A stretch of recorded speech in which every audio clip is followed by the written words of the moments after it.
সাধারণত তরই শাক তো সবাই খাচ্ছন, কিন্তু মুই আজি কি করে বানাম একটু নতুন রকম করে তোমাকে ওরা মুই দেখাম। তো সবার প্রথমে আলু গিলা মুই লম্বা লম্বা করে কাটি লিছু আর ইলা অনেক ভাজা করে লিবা হবে, যাতে কাঁচা কাঁচা গন্ধটা না রয়।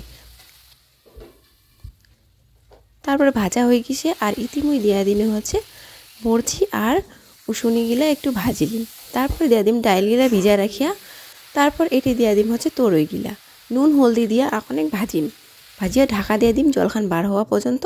ততক্ষণে মুই ইতি আটা গিলা মাখিলিম।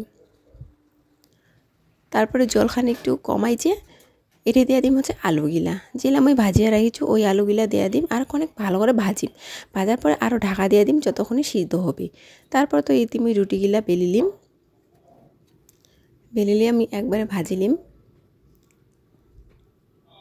এই যে দেখো এনে করে রুটিগুলা ভাজিলে কিন্তু খুব সুন্দর ফুলেছে আর নরমও হচ্ছে তুলতুলা।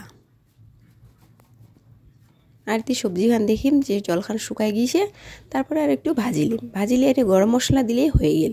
সবজি খান আমার রেডি, রুটি দিয়ে খাওয়ার জন্য একদম পারফেক্ট খাওয়ার।